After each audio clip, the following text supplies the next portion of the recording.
Arianides, and tonight I have the good fortune to be joined by former Everett High School standout, Boston College and Wisconsin cornerback Jason Maitre. Jason, how you doing this evening?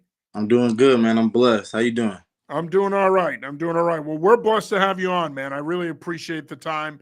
I know that I wanted to schedule you for this week, and I kind of threw it at you late today in the afternoon. And I'm sure after you got your eclipse watching in, you're like, Yeah, let me get on with this loudmouth and talk some football. for sure. I Uh, First appreciate it. things first, great to see you. I got to see you at your pro day at BC on the 22nd and did a really nice job there, man. You acquitted yourself well. And but before we get into that stuff, and we'll talk plenty of draft stuff, let's talk about football and your football journey and how you got into playing football. As I mentioned, you were a standout at Everett High School. Talk about your football journey, how you got into the game, and then your time at Everett, and then obviously at BC and Wisconsin. Oh yeah, for sure. So I grew up actually I grew up playing basketball. So like I grew up playing basketball, and I didn't start playing football until I moved to Massachusetts. So I was born in Orlando, Florida. Lived in Orlando for 12 years, and then so I moved here and I played basketball my whole life. I didn't really play organized football. I played with my friends and stuff outside, but like I never really played, a team like team football, organized football. And when I moved to Mass, I had the good fortune to live in Everett, you know what I mean? And God placed me in Everett, which is probably like the most historic football city in the state. So, I had friends that I met that were just like, you should come play football. And I started playing football late. I was a basketball player, and it probably worked out for me because I'm not short, but I'm not tall enough, I don't think, to be a basketball player. But I think I was pretty good at basketball. But so I picked up football pretty late, and I started playing football. And uh, you know, every year I could just see myself making jumps. Like every single year, I started when I was in the sixth grade.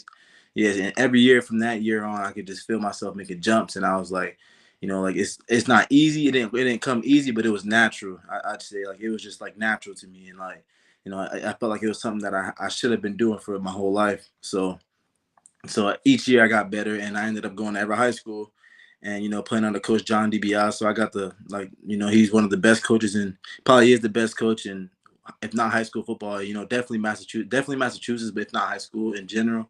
But I got to play under John DiBiase so for 4 years. Got to play with really good players, which I think led me to be the player I am today. Just the competition that we had in high school, you don't really see that around Massachusetts. They would say, especially in high school, I got to play with Mikey Sanderson, one of my best friends. I played with uh, Isaiah Likely. I played with Lucas Dennis, who's on the Falcons. He was a lot older, but he's on the Falcons right now. I played with Lewis Seen, who's on the Minnesota Vikings. So we all went to Everett High School, and so being able to play with those guys kind of just brought me up, and the competitiveness and whatever we were doing just made us better as football players. So I think and for me, I was always like I was always not to say the worst. I wasn't the worst out of the group, but I was fairly the newest to football. I'd say definitely was the newest to football. And so I did feel myself, like I said, making jumps every year. And by like my junior senior year, I was like, all right, like I got it. I got it. I knew I had it, and like my confidence in the game was there, which it always has been. But I just knew I had it, and so I got my scholarship from Boston College at the end of my junior year. And from then on, it was just like, there's no looking back. If I can get a scholarship, I started playing football. A lot of people started playing football really early on, like 4 or 5 years old. I started playing football when I was 12, and I got a scholarship by the end of my junior year. Can you hear me? Yep, I got you. So I got the scholarship at the end of my junior year, and I was just like, all right, like if I could do that, if I just told myself I was gonna do it. If I could do that, who says what I can't do? You know what I mean? And that's up to me and God at this point. And so, I just continue to work, continue to, put my head down, and just, be the person that I know I could be every day. Like right now, I feel like I'm in the same position I was in, coming out of high school. You know what I mean? Just an under the radar guy that people slept on, but go to college, and it's the same thing. You know what I mean? Whether it be what they thought it was gonna be, but I'm a baller, and I'm just gonna continue to show them that. And talking about your time at Boston College, of course, as you mentioned, you get that scholarship offer at the end of your junior year. You end up committing. You end up going to Boston College. Talk about your time there and how that experience prepared you for the opportunity that lies ahead here with the NFL. Boston College, man, like I spent 5 years at Boston College, and that's just like I learned so much. I am the person I am today because of Boston College, and obviously everything I went through in the past. But yeah, Boston College is a special place. Boston College is really really special, and so I got there, and soon as I got there, I just got to realize what all right, this is what, because like as maybe we didn't win as much games as people thought we should have. Well, I definitely thought we was gonna win more games. Probably should have won ACC championship my freshman year. I didn't play, I redshirted, but I got to play under players like like I had role models like Will Harris. I had role models like Lucas Dennis to mention. I had role models like Jeff Smith. Tom Sweeney. Those guys played offense, but just look up to those guys and see how they approached the game was kind of different. You know what I mean? I got to just watch Chris Lindstrom, and I was just like, all right, like there's a whole bunch of NFL guys in here. AJ Dillon, another one. You know what I mean? Just a whole bunch of NFL guys in here. And I'm like, I just want to look and just see the way they work. So I came in and I was just like, these guys all work. You know what I mean? And when it's time to work, they work. But like they were all humble guys. They all embraced us as freshmen. Nobody was a big head. And that's kind of what I wanted to be. And that's what I came from at Everett. So I was like, this is what I want to be. This is like, I'm here for a reason. And so, I got to just had the fortune of doing that. And then on top of all that, I had coaches like Steve Adazio who recruited me, was a head coach, and like he was like, if you want to know like Italian tough, like that's he's Italian tough. You know what I mean? So it was different. And then my defensive back coach was Anthony Campanelli, and like he's to this day the best coach I feel like I've ever had. You know what I mean? Just the impact he had on my football career and the impact he had on me off the field, and just like the way he was just carried himself. He's such a family guy, and I looked up to him, and I looked up to the other players in the room. So it was kind of like I had everything I needed at Boston College early on to just drive me and just make me want to be the player I am today. And I think a lot of it started, if it not all of it, a lot of it started from my early on years at Boston College. And obviously, you went through some adversity with injuries and whatnot. And, I mean, I know that this may seem like a generic question, but how do injuries and adversity like that shape you and mold you after the fact, right? Because you're going to go through the injury, you're going to go through the rehab process, but how does that process prepare you for what's to come? Because as the old adage goes, iron sharpens iron. Yeah, Adversity, it could be a helpful tool in terms of you bouncing back. yeah, for sure. And like my early injuries, I'd say way more than my injuries later on were really, all of them are hard to deal with, but my injuries early on were really, really, really tough because I had never been injured before. Like I would wake up out of bed and go play football in high school. You know what I mean? Even early on in college, and by the end of my freshman year, we were practicing, and this is by the time I had got switched to receiver, so I was playing wide receiver at BC, and because the staff had switched me to receiver, they thought that was better for me at the time, and we were in the last week, we were playing for Syracuse, and I tore my meniscus in that practice during that Syracuse week, and like I just remember like my world stopping, and it was just like, damn, like what's next? This has never happened to me before, and I knew it all right off the way. I knew it off the rip that like something was wrong with my knee, and so I went to the training room obviously, and we got an MRI, and I found out my meniscus was torn, and like I was just shattered, for a long time. I was only a freshman. I was 18 years old, and that was the first time I had been injured, like literally anything. And so it was just like, what's next? And because at the time I felt like I could truly say that I hadn't really found like my true purpose and my foundation, which now which always has been, but I just kind of have to search with Jesus Christ, and why like I'm here, why I do what I do. But at the time, football was the only thing I had in me. Football was like my foundation. Football was what I relied on, and that was taken away from me. And it was just like, all right, like what do I do?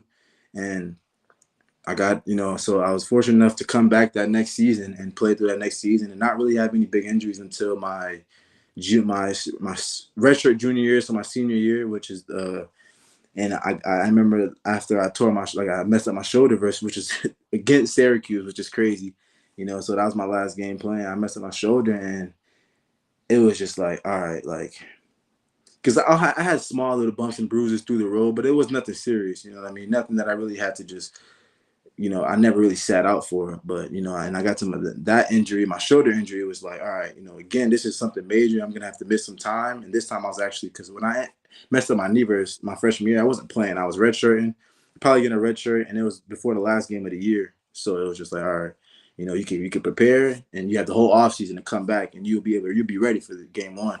But my redshirt junior year, it was like I tore my shoulder, I had to get surgery, and I missed the last 4 games. And it was like, all right, like now, like you've been through this before, but now, like I'm still where I definitely wasn't where I wanted to be mentally, and like I said, in my faith, and what I relied on. So I was just like, it got easier because I had dealt with it before, and I started to get it, you know what I mean? I started to read my Bible. I started to just pay attention to things. I was just like, this is all happening for a reason. I could just tell with the way my life was going that, like God had a plan for me. And so it was just like, I accepted that. I had good people in my corner. My mom was really, obviously a mom. My girlfriend, she would take care of me literally. Like I'd be at the dorms, and like she would wash me up with a cloth, like, because it was pretty bad, the injury, but she'd wash me up. But it was just, I had the right people in my corner, and I was able to get through that. And as I started to realize that, I was like, all right, and I'm picking up on it, it's all, everything's all good. And the next year, I felt like I ended up having my best year yet, when I was at Boston College. And it was just like, all right, like I knew that, there's going to be more bumps in the road, even like just like there has been bumps in the road. And now I know that, like, now I know how to deal with it. I know that I have a bigger purpose, and I know that, there's something else. My foundation is bigger than just football, even though this is what I love to do, even though, I know God has a plan for me, and whatever he puts in front of me is, what I'm willing to accept and go forward with. You are watching Feel the Draft. I'm your host, John Serenitas. This week I'm joined by Jason Maitre, cornerback from Wisconsin and Boston College. Of course, you may remember Jason from his time as a standout at Everett High School, playing for the great John DiBiase. So 5 years at Boston College. You had a great career at BC. But you know what? There's another challenge ahead. You wanted something different. You got your degree. You were ready. You had one more year of eligibility. You make the decision to enter the portal, and you make the decision to go to Wisconsin. What went into that, and what was that experience like for you last year playing for Coach Fickle and the Badgers? For me, it was just like, one, I just felt like me at the time, like I said, like I really rely on my faith. I pray a lot, and I was just like, this is what I just felt at the time, this is what I needed to do to take my game to the next level. And where it was at, nothing against the old staff, but I just felt like it was everything was a little different. I got recruited by Steve Adazio, I got recruited by Anthony Campanelli, and it's a whole new staff, which I played on them for 3 years, and it was great. You know what I mean? They Coach Turn, he's still a safeties coach there. It's coaches I've ever had before, like on that staff. But it was just, I just felt like at the time, I did my 5 years, and I was just like, I felt like we had just went 3-9 as well. I was like, I just felt like, even though, I could both ways, I could see both ways. Still to this day, I live with knowing that I could have stayed there, and did 6 years at Boston College and just been loyal to the, because sometimes I could just live with like, not like, was I loyal? I felt like I wasn't loyal, but I did what God, I felt like God called me to do. And everything went the way, not I planned it, but everything went great. I just embraced what came with it, and that was that. And you played at Wisconsin, going up against Big Ten competition. You had a terrific year for the Badgers. How did that prepare you for this part of your football journey now with the NFL and the NFL draft? So like Big Ten football is definitely different. I think ACC football is definitely big football as well. I think some people get it confused, because I played in both. I've got the opportunity. Yeah, I've got the opportunity to play at both, and I think people get it confused because ACC football is real deal football. You know what I mean? Because like I said, I played in both. That's real deal football. Like I felt like, I was seeing receivers every week in the ACC while I played at my 5 years at BC. Every week we saw a receiver, that was like, all right, like this guy's a problem.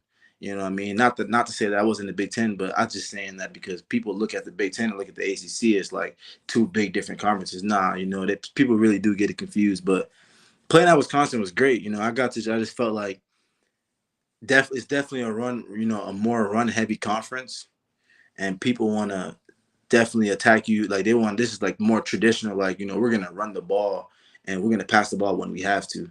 And so, I felt like it was the right time because I was like, that's what I need to work on. I need to work on my tackling right now. That's just felt like what I felt like in my game that I needed to work on the most at the time. So like I had the opportunity to just, focus on that and like, all right, this is a bigger league. I'm gonna be going against bigger backs, bigger people. I felt like that was the biggest difference to me. When you say that, that's the biggest difference is you're gonna get more run heavy, more traditional run first offenses. So that's what was the biggest difference. And for me, I just got the opportunity to just go in, play on a different defense, learn more because that's what I'm gonna have to do anyways. You know what I mean? In the future, I'm gonna have to go into a new place. A new organization, and whatever. Even if it could be a defense that I played in before, but it's most likely not going to be a defense that I played in before. So I'm gonna have to learn and continue to adjust. And I think that was an opportunity to do that, and I did it well. Because and yeah, so that's what I would say about that whole transition to Wisconsin. It was great though. I love Coach Fick. I love everybody over there, and I spent 1 year there. So BC is always gonna have a place in my Wisconsin will always have a place in my heart. Don't get me wrong, but BC always had that special place in my heart. I did 5 years there. I'm from Boston, got recruited, out of Boston, went to Boston College. I was a local kid, so that's just how I felt about that. And then you played in the Tropical Bowl after the season. Talk about that experience and how that experience allowed you to compare yourself, because it's an important part of this process, comparing yourself and seeing how you stack up against other corners, other defensive backs, but also how you stack up against receivers and offensive skill players. Talk about playing in the Tropical Bowl and how that experience helped you here during the pre-draft process. So like, I feel like I'm gonna just throw one thing out there. I just feel like the whole thing around the draft is a lot of the times like, yeah, there's a lot of, I mean, I respect everybody's game, but a lot of people that end up going under the radar, like me, for instance, like in this specific situation is like, you go turn on the tape and, I don't know how many more other people you could say in the country didn't give up a touchdown. And I don't want to say I just didn't give up a touchdown, but, you go look at the tape and you be like, how many catches did he actually give up? How many big plays did he actually give up? Plays over like 15, 20 yards. And so those are the things that I know myself, you know what I mean? And I know that what I bring and I'm confident in that. And I know that whatever team does take me, that whatever team I end up having an opportunity to play for, whether, God willing, Lord willing, I just know that what I bring. So that's to say that. But, going to the Tropical Bowl, I knew, I was going to have a great opportunity because there were a lot of scouts there, like a lot of scouts, actually more than I was expecting. But, I got to go down there. I did really well. I met with a lot of teams, talked to a lot of teams. And it was just a really cool opportunity. I was back in Orlando. It was in Orlando. That's where I was born. So it was cool. It was really cool. Like I said, I met with a good amount of teams, and, just being able to go out there and just showcase my talent. I did a lot of things. I even like returned some punts there. I did everything that I felt like I had in my game. I had in my arsenal just to show them that, I am the player that, I say I am. And, you can, like I said, you can go watch my tape and see that for yourself as well. Yeah, and I've watched you play in person, both in high school and in college, and I've seen you on tape, and I can vouch for a lot of what you're saying, my friend. Appreciate that. And so obviously you've been preparing for the draft, and I want to come back to the teams, specifically the local team, because I know you've spoken to them. Talk about the preparation physically for your pro day and the workout phase of the process, because people don't realize how much work goes into that, especially at the end of January and February. I mean, you're grinding to get that opportunity to show what you could do at your pro day. Yeah, like I say, like everything else you do in this sport, but like it is different. You know what I mean? It's just a commitment that, this is the biggest force test, for like evaluation for them before you even do hit that stage. It's like this is the biggest evaluation for the scouts to see like, all right, who is this kid? How does he move? How athletic is he? How does even like how personable is he? Because they're seeing you in person. So just it's a lot that goes into it. You know what I mean? It's a lot that goes into it when you're training. And the biggest thing I try to do is stay poised. I try to stay calm through it all and just relax. You know what I mean? And just relax. But at the same time, like it is what it is, and it was hard. You know what I mean? It's just a lot of things you have to sacrifice. Like the way you eat. I have to meal prep, and I was eating 4 meals a day, but just clean meals, trying to stay clean, trying to have lean things, but also like be, not, I didn't want to get too light, just so a lot of that, my weight, yeah, weight plays into it, how fast you run at this weight and this weight, if I run faster, heavier or lighter. So there's a lot of things that played into it, but we was training 2 times a day, was going at it. I would wake up, I have a workout at 8, and then I'd go home, eat, and then we have another workout at 2. Our next workout starts at 12. And so after that 12 workout, and on 2 days a week, I'd be doing treatment, and I go see physical therapists and do things like that. But it was a lot, and it was cool. It was a really good experience. I'm just blessed to be able to go through it, but it was hard, but at the end of the day, is what it's gonna take, and I just embrace that and just try to stay calm and just try to enjoy the process. And obviously, I mentioned to you earlier, you have spoken to the local NFL franchise, the New England Patriots.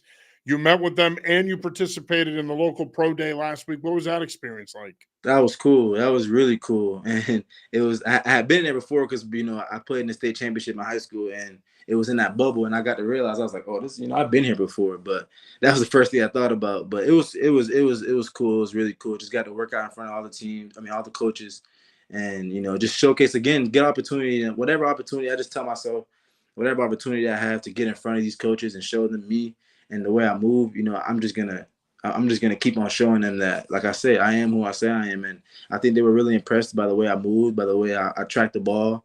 You know what I mean? So I got to showcase all of that, the way I just get out my breaks. So it was just another good opportunity. I got to see Vinny DePalma, who played for Boston College, one of my best friends. Vinny's down there now. It was just it felt really good.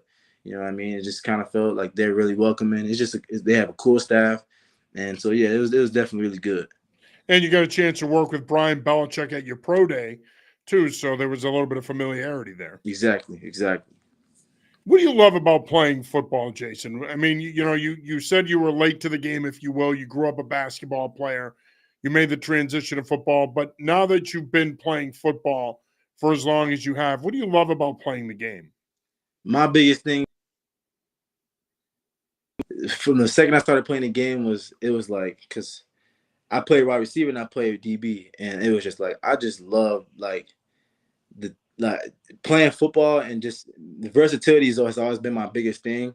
So like when I step on the field, it's like I just want to be able to make plays. And I know that sounds, everybody would say that, but for me, the thrill of making plays, the thrill is just being out there and just, you know, I always wish, even to this day, I wish I could play both ways. If that was the thing, I'd do it. But just People forget how good a receiver you were in high school, man. exactly. But exactly, and that's what I say. So the thrill of just playing, being able to make plays. I just feel like when I'm on the field, it's just a different feeling. It's just like everything else leaves, and it's just like this is all like it's just me. You know what I mean? Not to say that I'm not bigger outside this game, but when I'm on the field, it's just the thrill of the being on the field is just no other feeling like it. I don't even know how to explain it. It's just like everything else leaves, and it's just me in that field. This is my love. It's what I love to do, and I truly do feel God put me here, to do that and to fulfill His purpose while I'm doing that. But I'm blessed to do what I do. And what do you like to do when you're away from the game? If you're not lifting, if you're not practicing, if you're not playing football, how do you find some balance in your life off the field and away from the game? What are some things you like to do? I like to bowl. I love bowling. I can go bowling by myself. I love to bowl. I love to draw. I love spending time with my family, my girlfriend. Talking to her on the phone because she's actually away right now. But I love, I'm a family man. I love playing video games. I honestly, I love to cook. I love to bake. I like doing a lot of things, and so, getting away from football sometimes is good, and just being able to just know that, like, you have another purpose outside of it. But like I said, football is what I do. Football is what I love. But like you said, it's definitely good to get away and, find things that you do love, other things that you do love, and just, because it can help you. It helps you in the game. It helps you flourish as a person, which is ultimately going to help you in every phase of your life. Obviously the goal is to play in the NFL, Jason, but if you had to play professionally in one of the other leagues, whether it be the CFL, UFL arena, possibly playing overseas, would you consider playing football professionally in other leagues other than the NFL if the opportunity presented itself? You see, like if for me, if I'm for me to be really, really honest, and the best answer I could give you right now, this is me honestly from the heart, is just saying that I know I'm an NFL player, and I know I can play in the NFL. So that's never even, and I promise you, that's never even crossed my mind. You know what I mean? Because I know once I get there, they're gonna know who I am. They're gonna feel me. So that's never even crossed my mind because I know that I am gonna play in the NFL. I know that that's God's plan for me, and I know I just know who I am. I know I've played against it, and so I was just something I've never really even really thought about. So like that's the best answer I can give you. That is that I know, I know I will, and I know I can play in the NFL. And final question here for you, Jason. And again, I want to say thank you for taking the time, man. Great interview, great insight from you. It's great catching up with you, Yes, and sir. we're excited for what's ahead for you. Final question here: what is the team getting in Jason Maitre as a person and as a player if they draft him or sign him? As a person, I guess they like to describe it as a locker room guy, but you're gonna get me, you're gonna get Jason, you're gonna get this smile, you're gonna get, this person. I'm just very talkative, I'm very social, you know what I mean? I always want to laugh, I always want to make jokes, and so that's what you're gonna get at me as a person. You're gonna get me, that's just who I am, and everyone that knows me knows that's who I am. So that's what you're getting as a person. As a football player, you're getting a competitor. You're gonna get a competitor that's gonna compete in the film room. I'm gonna compete in everything that I do. Everything that I do, you know what I mean? Once I get in that organization, wherever I am, you're gonna get the ultimate competitor, and that's just, and that's the only way I could put it. It's just everything that I do that I don't want to lose, and I won't lose. I ain't taking a L for an answer. So I'm just gonna continue to just do the things that I need to do to be able to just put myself in that W, in that win category, whatever it may be. You know what I mean? I just feel like that's how I live my life. So that's, you're gonna get the ultimate competitor, you're gonna get a dog, and yeah. Well, Jason, I want to say thank you for taking the time, man. I really appreciate it, and like I said, we're excited to see what the future holds. You can't wait to see where you end up, and we'll be rooting for you from Massachusetts, from New England, brother. Yes, sir. I appreciate you, man. I appreciate you. And selfishly, we hope it's with the Patriots because Let's we'd love to I, be able to continue to cover you. I'd So, love to do it as well. That'd be a blessing. yep, absolutely. Well, Jason, you're the best, brother. Thanks for taking the time, man. It's great to see you again, and Yes, sir. let's stay in touch. For sure, man. God bless. Appreciate God you. bless you too, man. All right, that is Jason Maitre, cornerback from Wisconsin, formerly of Boston College and Everett High School. That'll do it for this episode of Field the Draft. For Jason Maitre, I'm John Zernitas. Till next time.